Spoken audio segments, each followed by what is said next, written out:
Good evening. Evening. Okay, I'll go ahead and hop out now and let you two get to it. And welcome. Okay, great. Thank you very much, and it's nice to see everyone tuning in at this hour on a Friday night, the week before Christmas. I'm very fortunate to be joined by Angie Dalton, who is the CEO and founder of Signum Growth Capital. And I'd love for Angie to take a moment and give her background and describe how she got into the space and what she's doing now. Great. Thank you so much, Carol. Thanks for having me. So it was around the time that you and I met in, it was either 2017 or, yeah, it was late 2017, I think, when we met. And I was at Guggenheim Partners at the time on the, on the investment bank side, not the investment side. And I was an emerging technology analyst following esports, video games, blockchain, cryptocurrency. And I decided to go off on my own to start Signum Growth Capital because I was really excited about this intersection of crypto and video games and the idea of digital economies inside digital, I call it, digital neighborhoods or just digital spaces in the metaverse. So a big media company in on the West Coast, one of my contacts there had asked me to dig into this and find kind of the most interesting company to invest in that was in this intersection, and really this is the non-fungible token space, which is just to say it, just so everybody knows, it's really kind of the, unlike Bitcoin or currency or any other alternate alt tokens, really every single token is unique, which is perfect for video gaming. What wasn't perfect for video gaming was what I concluded, which was that the blockchains really that were available at that time, Bitcoin and Ethereum, were not ready for prime time in terms of speed, in terms of Ethereum still has a lot of issues with gas fees. And so, with AAA video games, you could have tens of millions of players at once. And so really I took a step back and just started buying NFTs myself here and there, art-based NFTs. And yeah, it was very early. The space really only started picking up during COVID. And I see that we are now joined by our second speaker, Jürgen. Welcome. And could you give us a little bit of your background, please? Yes, not a problem. So I'm involved in internet businesses since more than 20 years, particular in the blockchain space, more since 2014. Since 2017, I'm basically completely immersed in that industry. When we're talking about NFTs and everything, so back in, when was it? 2017, I set up a company which is called Tokenization Limited. And there, basically, my vision is more or less everything will get tokenized. We have seen it before with currencies. We are seeing it now with NFTs. And for me, if I think about non-fungible tokens, for me, it's this is what could bring us mass adoption, because it's a much, much larger space. As we have seen in the gaming industry, there's interest. It's in the art industry, in the music industry. So all these new concepts, how you can bring value of digital items online, is just something which I'm highly fascinated of. Well, that's great. And a little bit of my background, I'm Carol Van Cleef, and I put on a hat as a lawyer and I put a hat on as a consultant. I've been following especially the video gaming space since the mid-2000s, when we started to see the first of the in-game currencies being used. And then I was very early into the Bitcoin crypto space, and have been immersed in a variety of different kinds of projects on both the currency side and the security side, and been involved in a variety of the battles around what a token is and where it fits in the grand scheme of the laws. So with that as background, I'd love to hear from, I know, Angie, you've been working on a rather major piece looking at the NFT space. Where do you see this going? Yeah, you mentioned that in the middle of the pandemic, things have really picked up.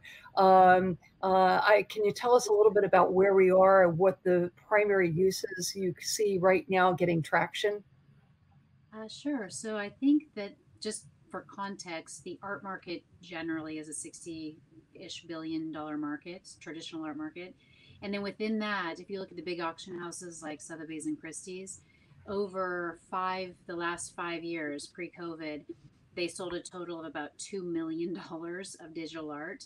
And the traditional art crowd, collector crowd, just doesn't view digital art as real. And I think that even when I've spoken to some traditional collectors about non-fungible tokens and crypto art, they still are at the point of saying to me, I just don't get it. And I think that they will start getting it because we've seen a huge explosion in this last few months. I mean, just this last weekend, and we're seeing traditional artists actually come to the space because so much is happening and there's so much demand for these non-fungible token pieces of art. So just last weekend, I'm sure you guys saw Beeple, the artist, who only entered crypto 2 months ago and has been creating digital art every single day for 13 years, sold about $3.5 million worth of art on Nifty Gateway last weekend. So that was a major milestone. There have been Async Art is a company that I'm pretty close to that has hosted sales through Christie's and Sotheby's, where they'll sell a non-fungible token piece of art along with a physical piece of art. I see this evolving to gaming, actually, because art, what we're seeing now, I think, is art as a first application is really just a lead indicator for what it's almost like art is the game. Whereas you can see these tokens moving into gaming, and let's say that all three of us own a piece of an asset in game, that could become a competitive piece of the game. There could be that could be part of the loop, and I think it will be really. So I'll just give you one more example in the art world. As I mentioned, Async Art, they had a piece that was made up of a bunch of hexagons, and each of those hexagons was for sale as an individual asset, but part of a bigger piece. And so these teams evolved: the red team, the blue team, the yellow team, and people started competing for where they would be on the board and how much of the board would be their team. So like I said, I think the art is the game, but it will evolve into a gaming space. Yeah, I think you're completely right, and like to maybe complement this. So I was involved. I don't know if you guys know Ars Electronica. Oh, like yeah. Ars Electronica is like, and I grew up very close to Ars Electronica, basically. So for me, this concept of digital art was always like very familiar. And particular, I started out my career as a multimedia designer. So for me, the question was always, okay, how can this go? And I can remember, because I participated myself in Ars Electronica, and one of the main question was always, so, like as a digital artist or like a new media artist, which they were called before, your biggest challenge was how to sell your artworks. Because, it was then this idea, okay, so you have your unique piece of digital art and you burn it on a CD-ROM, or you want to give it to someone, and things like this. And what I find interesting is like that basically this kind of industry, which is like this traditional new media art industry, still has not fully discovered the whole universe of NFTs. And when you're talking about the chances, I think it's like the whole NFT art space, which we are familiar with, which is like all these curated platforms, but plus like OpenSea or like Rarible. I think it's like the early days of YouTube. I don't know if you know like this artist like Primal Cypher. He was doing art, and it's very funny because I'm Austrian and he's Austrian as well. And we have like in the German speaking community, like a group of 20 people, which are all in NFT art. And he is basically the shooting star out of that. But what was interesting to see, as you mentioned, he was a traditional artist, but was not part of this, how to explain it, that so-called art circles.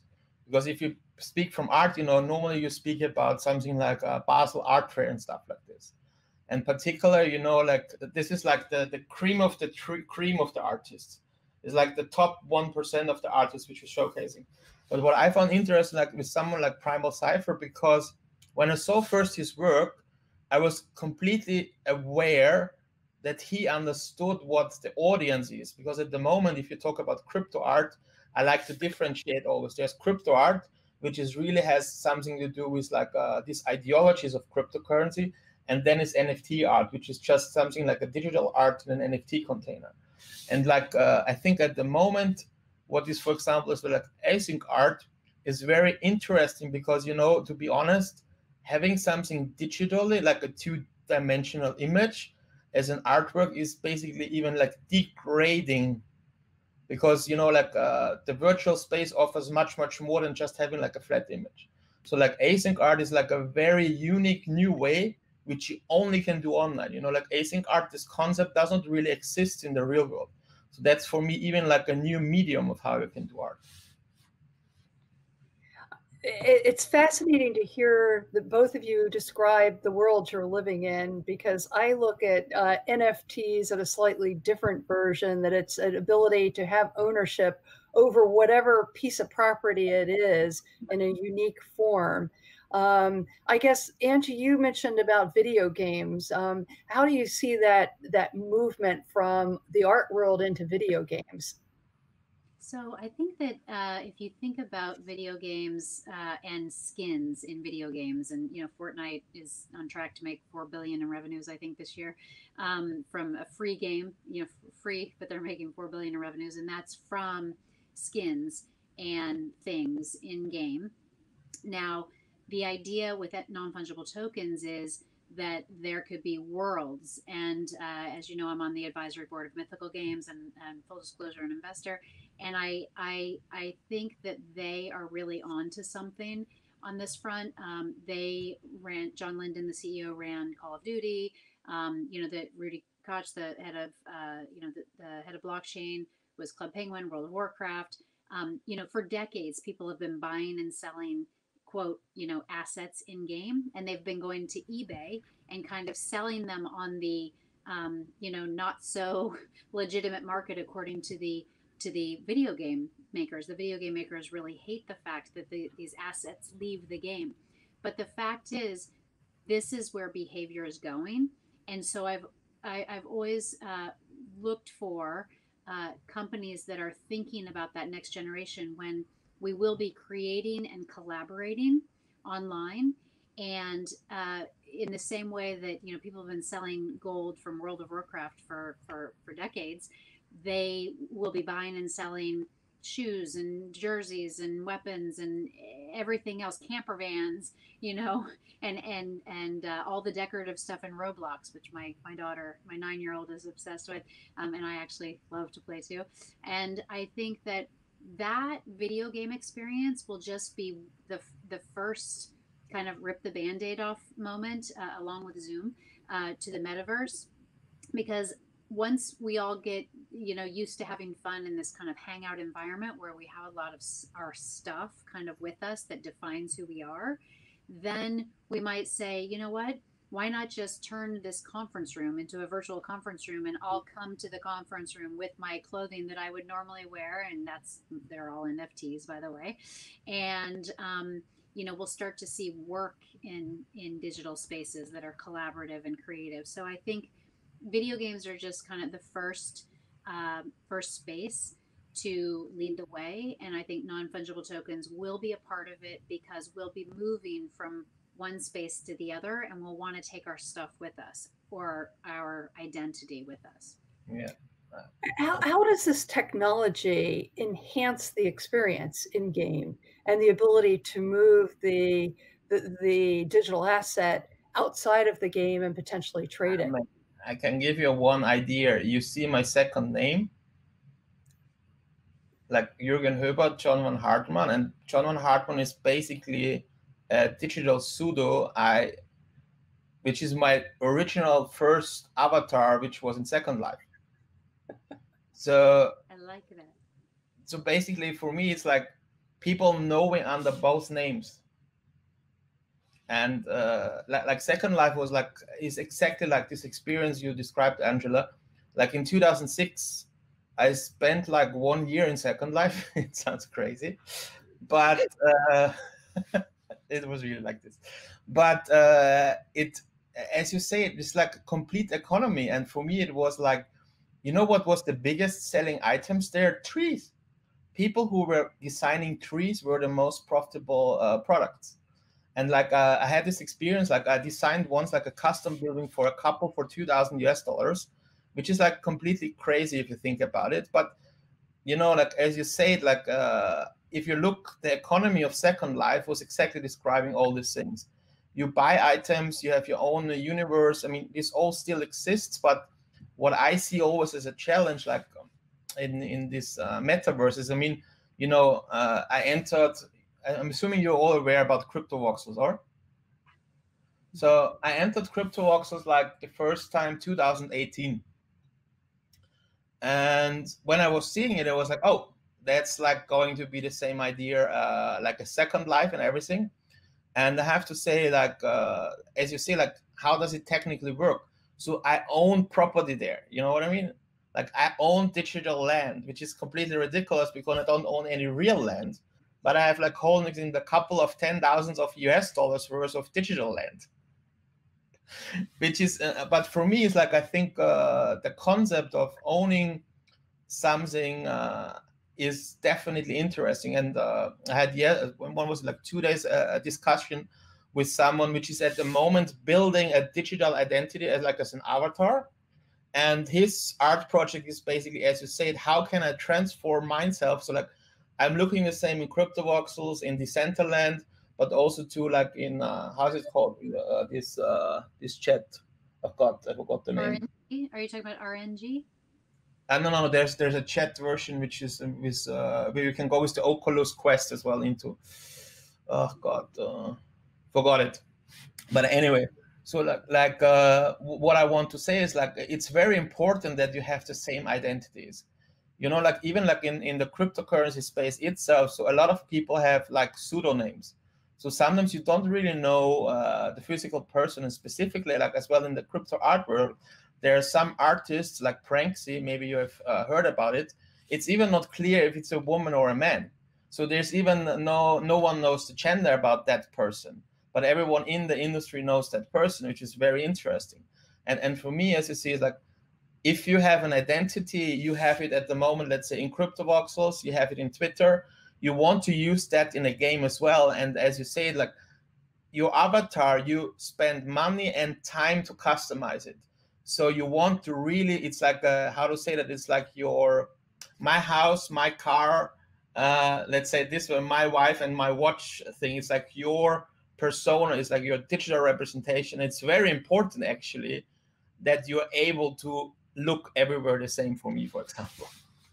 So you're going to have to tell you that that my crypto voxels addresses are in Berlin, because that's where the RNG community is. So I'll probably meet you there, and I won't even say the addresses because I'll butcher because I don't speak German. But we probably will see each other there. No, I'm officially living now in Hong Kong. So. Oh, you're in Hong Kong. Okay. No, I'm Austrian, but I lived since 10 years in Hong Kong. Oh, and no, that's because you're doing in the Berlin section of crypto voxels. Yeah. Oh yeah. The digital one. Yeah, I know what you mean. Yeah. So we're really going down a rabbit hole here. Why? It's just on the surface we are here. Well, I think you've raised a couple of interesting points. So I think, the question is, what does this technology bring to the table to help the development of games in particular? And my experience, at least looking at from the legal side, is that it appears to help establish identity and to enhance the transferability of the token, the asset, from one person to another with a degree of certainty that you don't have with traditional in-game digital assets. Yes, I think in easy words, if someone doesn't understand the concept of NFTs, it's basically, imagine like this: each program has its own email format. So let's say, or each country would have its own email format. So I cannot send, like if I'm in Austria, I can only send emails to Austrians. If I'm Germany, I can only send emails to Germans. But something like the NFT concept is basically in the gaming asset is like, okay, it's a standard how I can send and use assets in different environments. This is how I see it basically. It's like basically breaking free of this wallet garden.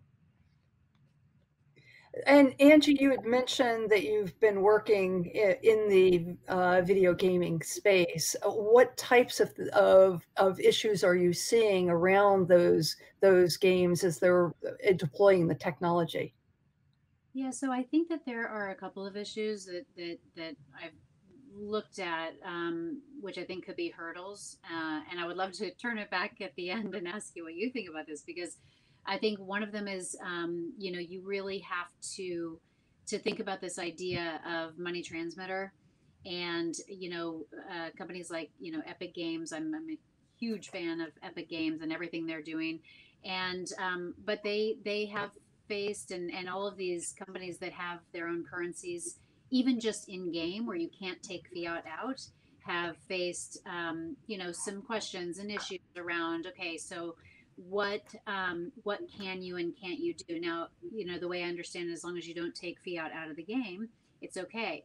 But a lot of these games that will incorporate non-fungible tokens that can be moved from one kind of space in the world to another, we will start to see money move around. So we have to be careful when we think about how they're constructed. And one challenge that I've seen in the space as an investor is this idea that I guess crypto people and companies are, it's like, I feel like this is my people. Everybody's thinking about the future and building and creating, but regulatory issues are always the last kind of thing people think about. And so I'd love to ask you, because I know that you have a background in this, like, what do you think in terms of money transmitter laws and how this is going to potentially play out? Well, there's several different issues that you have to consider when you're in this area, and I think you're absolutely right that often the regulatory piece gets left to the very last piece part of the equation. And the problem is that sometimes you run into issues, and if you don't have those pieces buttoned down, it could be the difference between life and death. And not in the figurative term in gameplay, but in terms of the actual business itself. So addressing those, understanding, making sure there's a good understanding around those issues at the start can really head off problems down the road. So you mentioned money transmitter. That's one of, I would say, 3 or 4 issues that if I start working with a client, whether it's in video games or it's in other forms of use of the NFTs, is that we want to understand how the token is being used, the NFT is being used. And in some cases, it may just be the technology in the background that's working, as I said, to help the identity, to help the transferability, as opposed to being a separate, the NFT itself being a separate asset, as opposed to the digital asset that, as you said, the skins, that there's a lot of history behind skins in games. But one of the things that we look at is the funds flow. So, and again, the funds flow can happen in multiple ways. How does the game make money? Is it from the sale of the digital currency or the in-game currency? Is it the sale of the digital assets in-game? And so we look at the piece of how that money flows in, how I guess fiat, and now increasingly crypto is being used to fund in-game play. Both whether it's crypto or it's fiat that's being used to fund, we need to consider that as an issue. And then once it moves out of the game, we have another set of issues that come into play, because if it's in any way starts to look as if it's a convertible virtual currency or in-game currency, if it's the in-game currency itself, that takes us into a whole nother world of regulation. and I'm trying to keep this as simple as possible for this time of night. But there are multiple touch points, and the issue of whether the money transmitter laws apply, they can in some cases, but it's a fact and circumstances. So you have to just very carefully understand what the business model looks like and where the moving pieces are. Money transmitter laws are just the starting point. To me, the more important set of laws are around anti-money laundering, because we have two sets of laws that we're concerned about.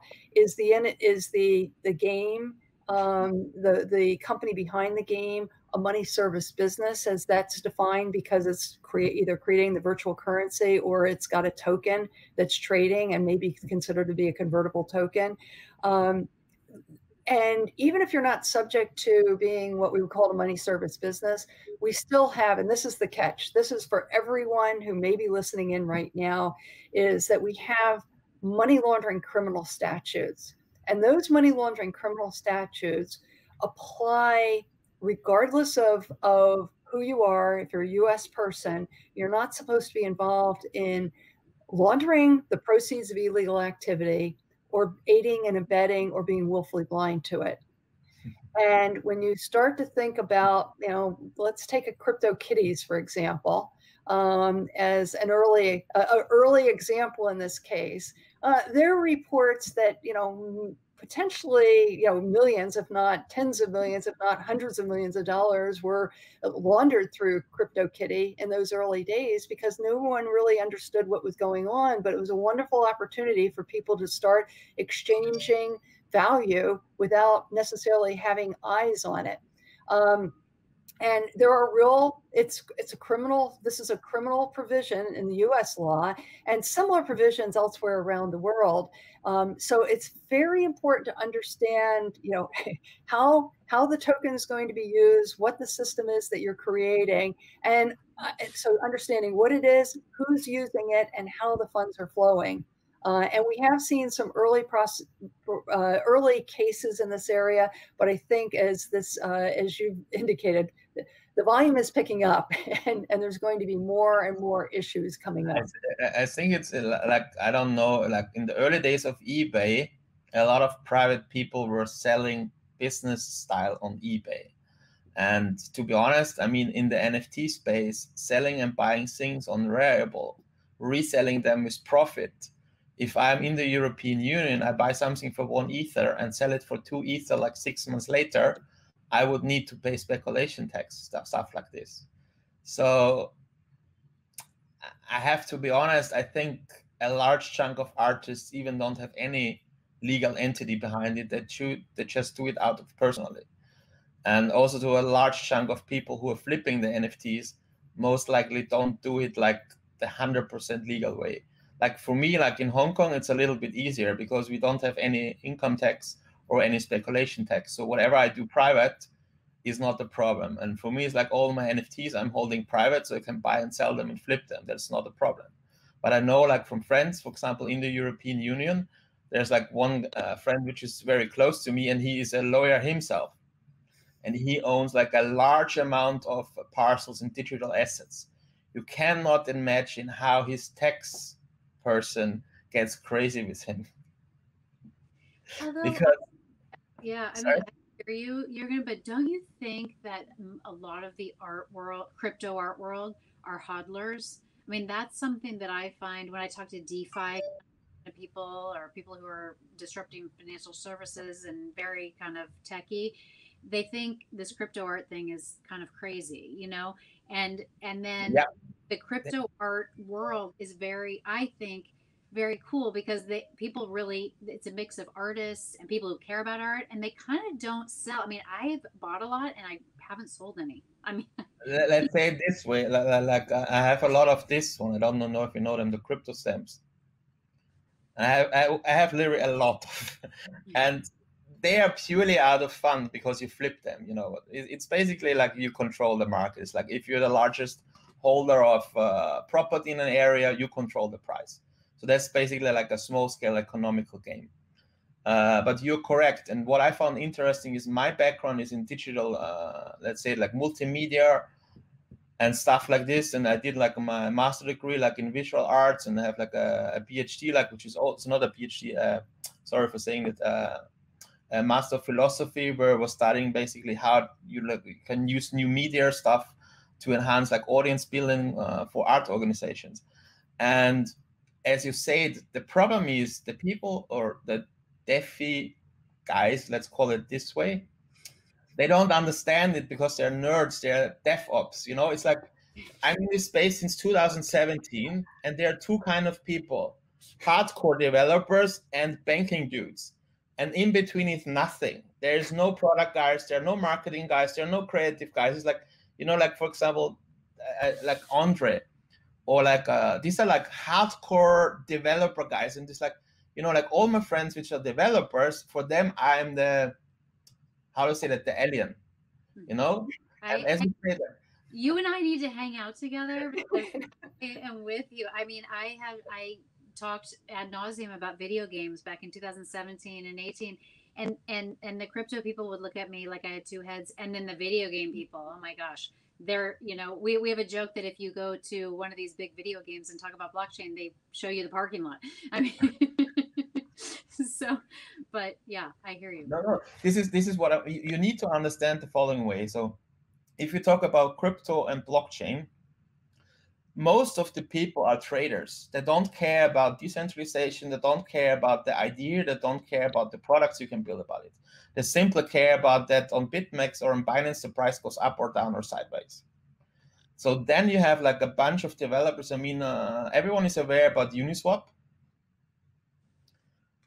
Guess there's not much people actually on Uniswap. It's maybe like, I'm guessing it's 20,000 to 30,000 people who trade on Uniswap only. Wow. Can you imagine? This is like a very small fraction.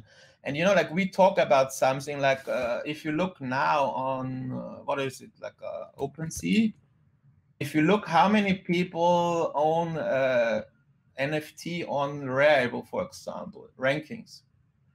Let me see. Rarible has 29,000 different addresses as owner.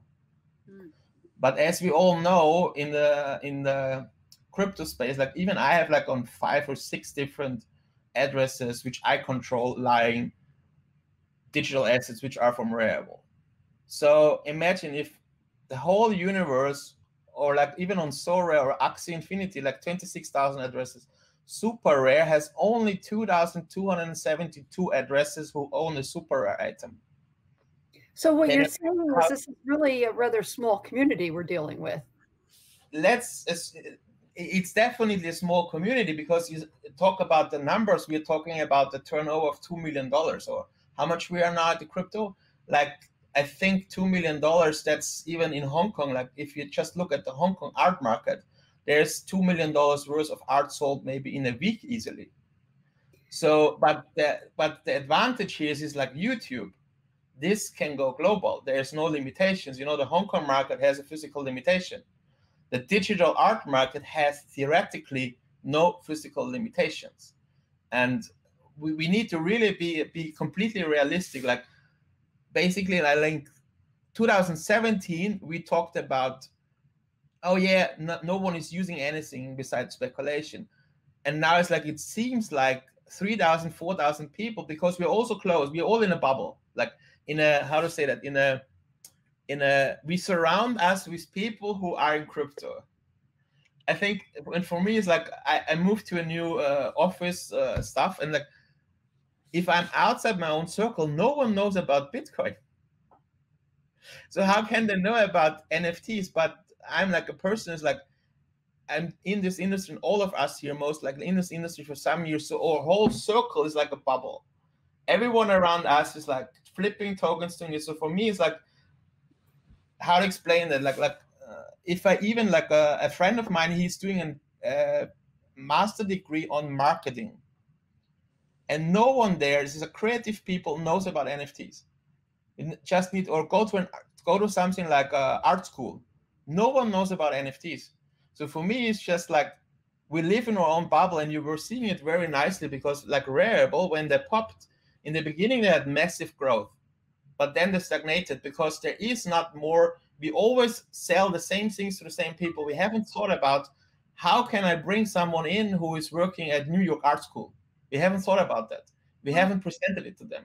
So Angie, are we at an inflection point here? Yeah, I mean, I was just gonna say I would love to challenge that last piece, only because I think there are some entities, and you mentioned async, but I think there are some projects that are bringing in the new world, and I would actually argue, I would love to continue talking to you, Jürgen, about this, but I think the DeFi kind of mind share and media share and crypto, and all of the time we spend talking about DeFi, I actually think that NFTs and the art market could, it's moving slowly, but then it could start moving really quickly, because as soon as these traditional artists get brought in, when they see another traditional artist like Beeple make $3.5 million, and he was a digital guy, and digital artists aren't supposed to make any money, at least that's what everybody thinks in the art world.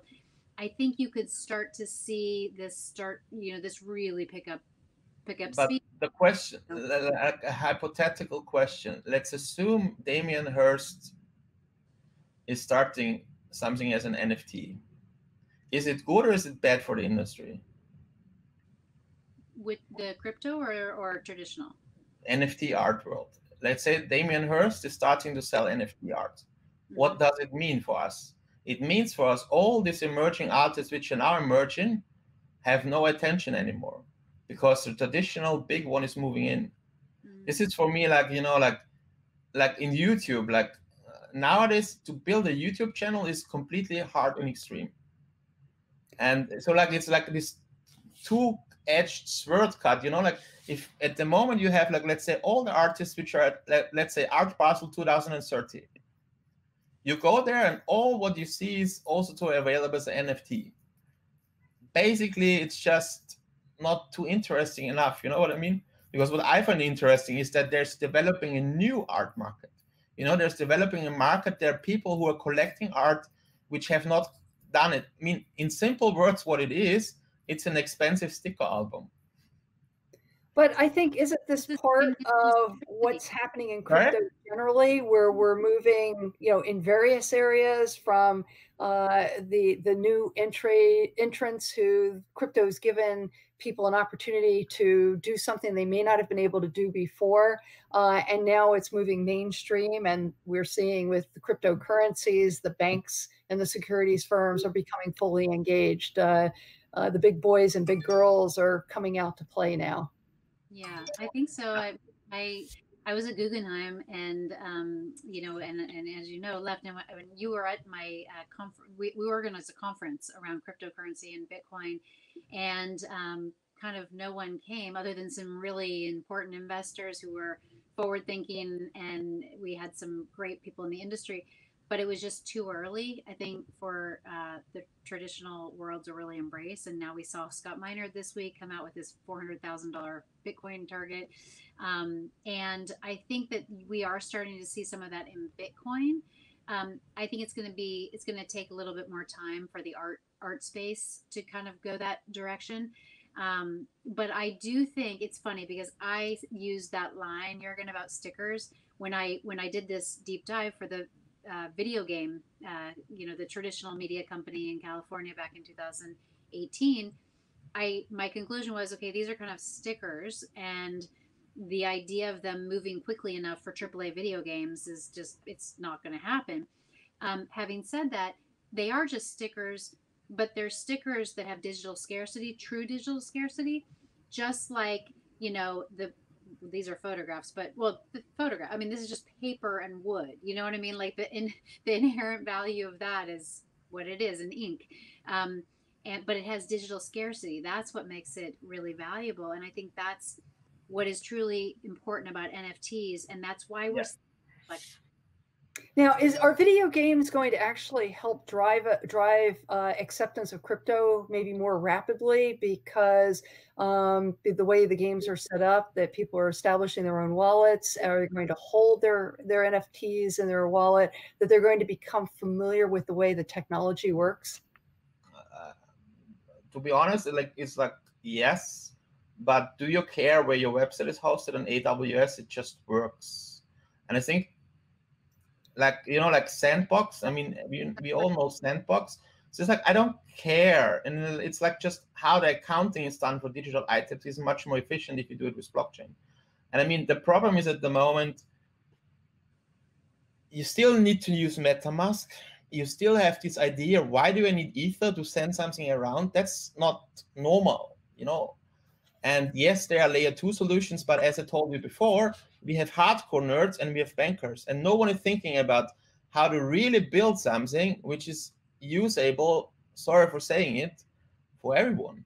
Yeah, my line on that, Jürgen, is when I bought a NFT, a piece of art, a month or so ago when there was all the congestion on the on the network, and I paid $40 in fees to buy a $50 piece of art.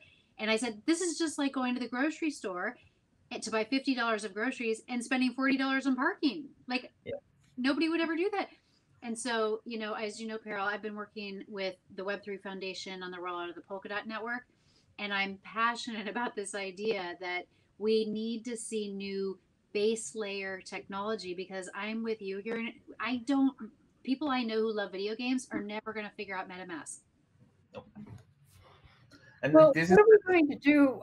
Another issue that comes up in the NFT world. So we've got a game 1, game 2, game 3, all developing their own NFTs, their own rails across which the NFTs are going to be exchangeable. Are we going to get to a point of interoperability here? I always bring a very simple example. So when I started internet business, each agency was building their own content management system and blogging system. When blockchain started, each one wants to build their own blockchain. Why? Or let's say it this way, we know all about flow chain. Is everyone aware about that? To be honest, they don't tell about it, just so people know. Yeah. Sorry? Go ahead and tell everybody. Okay, so basically flow chain is like a consortium which tries to build their own blockchain for NFTs. The question is, why do they do it? I mean, from an economical perspective, I understand it completely, because they can, and they can raise money. And I don't know, it's like somehow they want to build no wallet gardens, but they want to build their own wallet gardens. And I think they have seen that something like Wax did very well with this model of using their own chain, finding like licensing partners like the Garbage Pail Kids, NBA, and launching these projects and make money. So for me, it's like a little bit counterproductive. So the people behind which are Flowchain, they're all experienced and they all basically understand the problems. But for me, it's just like it's an opportunity for them to basically stake in their ground. But in the end, if you nowadays wants to run a blog and you're not like this large corporation, you use WordPress. No one is going to build their own blogging system anymore. And for me, this is just like how to say that? Like, I have seen this in the mobile industry. I have seen this in the social media industry. It's just a natural way how things are. And I think with blockchains per se, yes, we will need multiple chains. I'm definitely a person which say like Ethereum is not the one for all, but it's definitely something which is like there will be one main layer. And I think the main layer is defined. Is it Polkadot? Is it Ethereum? We don't know it, but we don't need like 100,000 subchains, and we don't need about 100,000 standards for NFTs, because that's exactly like if the internet, you need for this site, I need this browser, for that site, I need that browser. That's not efficient in the long way. And we had this in the beginning, AOL, Netscape, we had these systems, like the history is just repeating the same patterns again and again. So Angie, in your view, is this an important element to be able to take the digital assets, the NFTs, out of the game to enhance value, to enhance player interest? I just think we'll evolve to a world where there are multiple worlds, and I think we need a next version of TCP/IP. And Jürgen alluded to it earlier. We don't have email for each specific country, or I love that analogy, by the way. I'm going to start using that. But I think that there's you know, and again, this is why I do think it's Polkadot, and at full disclosure, you know, we're advisors to I know them. that. But I think that there's a real case to be made, and I have a media background. I'm not a developer. I have a, you know, video game and media background. You have a multimedia background, so maybe we come at this differently. But I'm very practical, and I came at this whole space looking for this video game holy grail, and I found there's no base layer. There's no TCP/IP that allows it all to talk to each other, because there's no way these individual blockchains are going to grow up and there's going to be this tribalism and this is going to work. I mean, it's not, you know, and so that's what we did like about Polkadot is it feels like, you know, we say it's a meta protocol, which is a protocol that secures and supports other and allows for communication between other protocols, kind of one layer below all of these individual blockchains that are growing up and allowing them all to communicate with each other. And so, you know, it feels like we need that. Your analogy you're going to of email. I mean, I'm going to start using that. I like it. No, I think I'm just an ETH fanboy because ETH is where I grew up with. I'm definitely holding some DOT as well, and I understand the concept, and you know the people which are in DOT were before ETH people. So for me, it's just like I think, as you say it, like it needs more people like us who basically give them a different perspective, because what they all care about is like transaction speed and nodes and scalability. I mean, I don't know if you saw like the Graph launch recently, like a large project in the US, and it's like all the peoples are tech nerds. It's like unbelievable.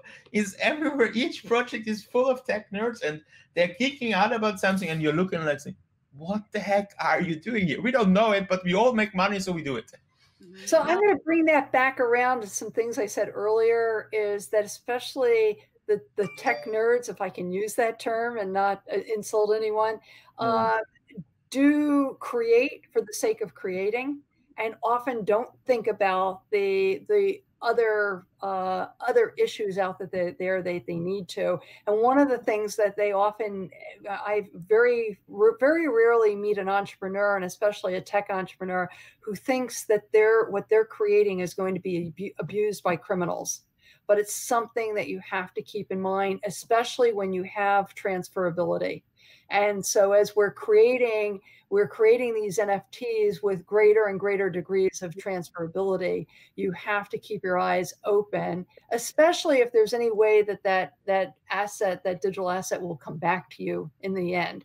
You know, you have to think about how many hands it may pass through before it may come back to you in some way or another.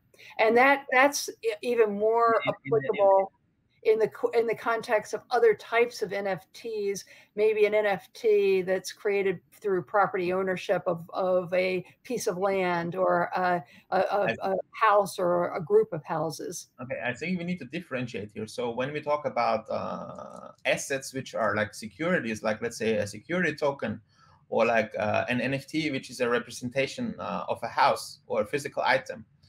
I mean, let's say a house, because I own NFTs like which representing like wine bottles, and we have also a NFT project which is called like NFTspirits.com. We're saying basically limited, how to say, the bottle of alcohols designed from a crypto artist. And but if it's a house, I would never buy a house decentralized.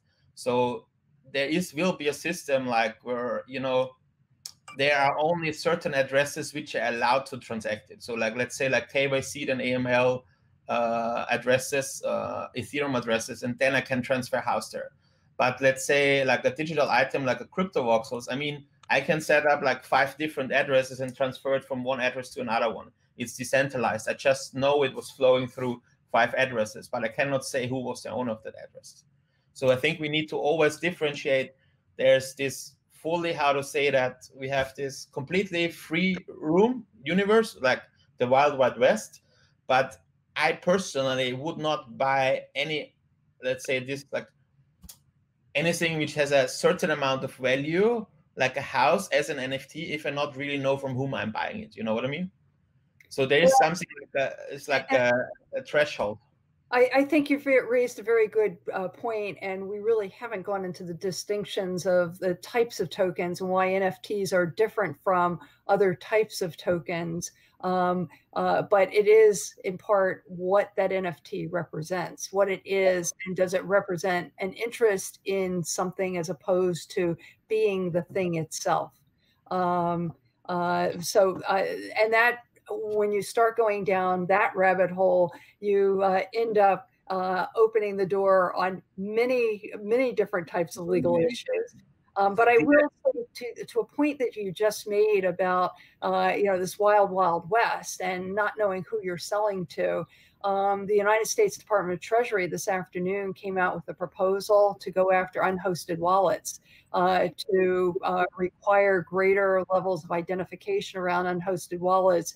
And with the blockchain analytics that have been developed, that ability to sort of have that wild, wild west doesn't quite exist. And the question is how that's going to translate into, I guess, Angie, have you seen any steps yet to sort of take the blockchain analytics into the NFT world?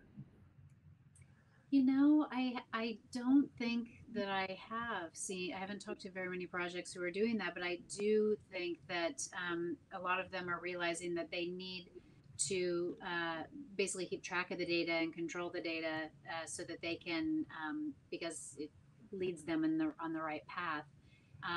Or not control the data is the wrong word. I guess track the data.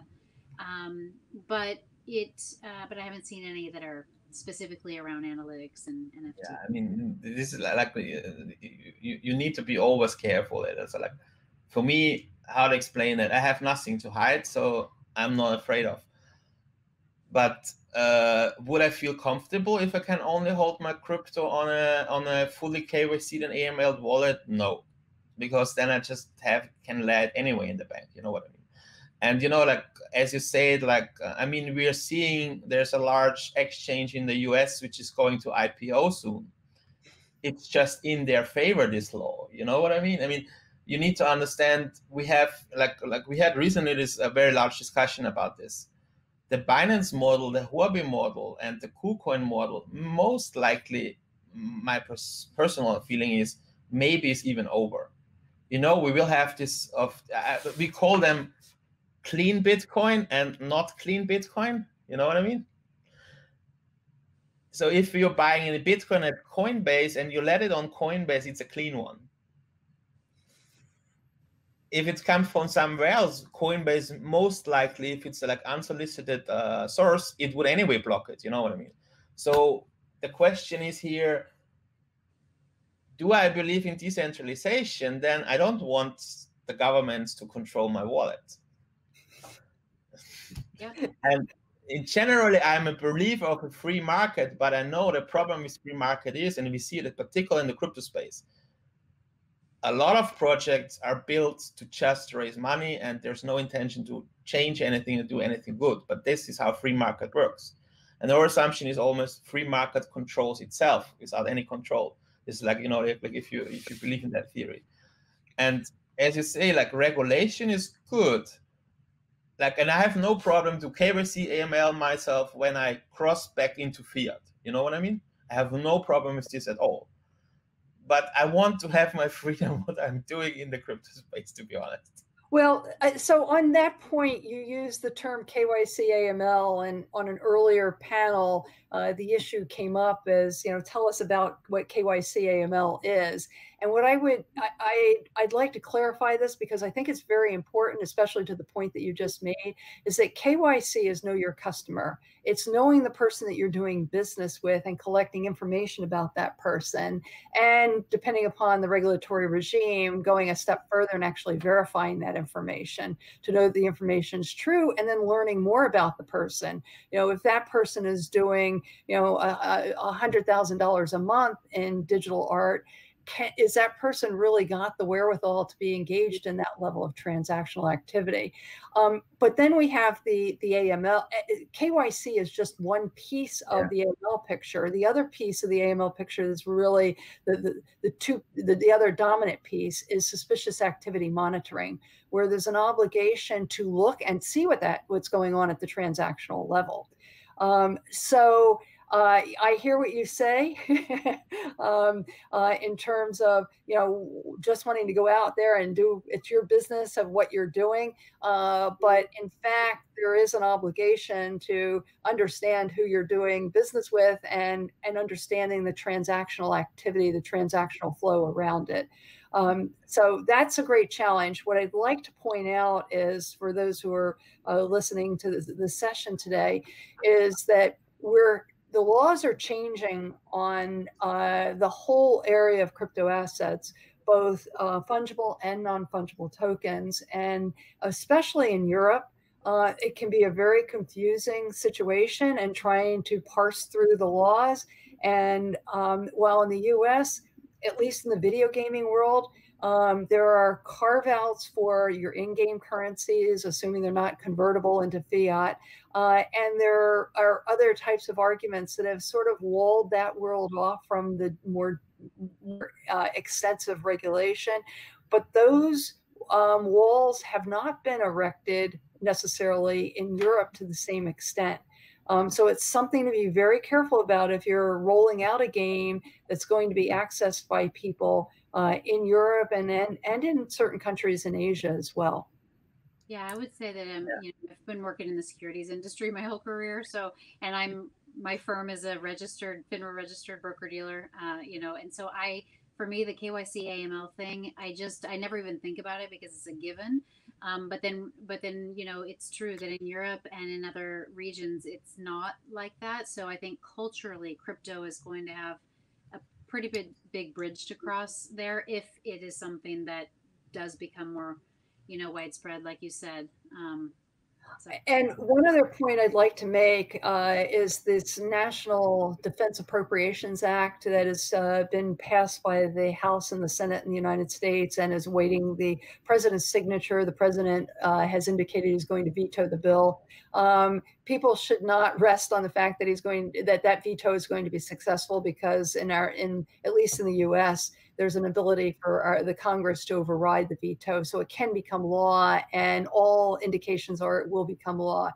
It's a 4,500 page bill.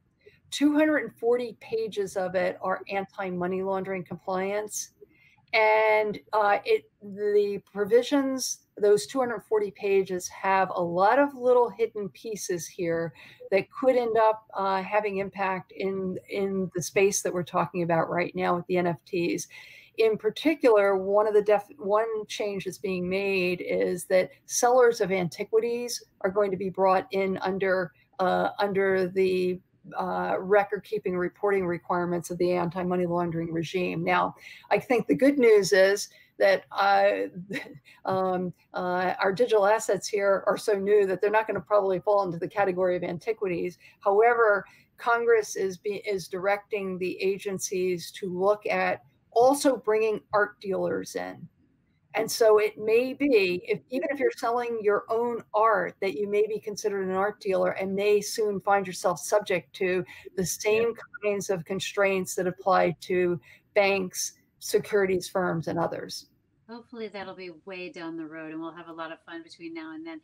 I really think that the gaming space is where I like to stay, because if you're in a game, you're working, you're earning, you're engaging. And I think that does, my personal opinion is that takes away a lot of this regulatory concern. So that's that's the space I want to stay in. Well, I think we have 2 minutes. So that's 1 minute for each of our speakers here to give us your thoughts in terms of where we're headed from here. So Jürgen, would you like to start? Yes, so definitely. We are heading in a world where more things will get digital. We have been before in the age of digitalization where like pictures, sound, and video was put online, but not value. And now we're basically in the age of tokenization where we put everything with value on the chain and made it electronically transferable. I think that's like, for me, it's like just the nature or the evolution of digitalization is tokenization. And we are basically at the forefront of it, Great. That's how it is. I would echo everything that Jürgen just said. I think it's very early, and finally digital has scarcity. Yes, exactly. And my closing comment from my perspective is that it may be early, it may be evolving, but the laws in this arena may be catching up faster than we may like. So Then we invent new things. No worries. Stay tuned on that point, and thank you very much. It's been a great session. I appreciate both Angie and Jürgen's participation and input today. Thank you. Thank you, Carol. Thank you very much. Nice evening. Thank you. Good Hey, night. thank you very much, everyone, for joining us. Thank you. It was a great discussion.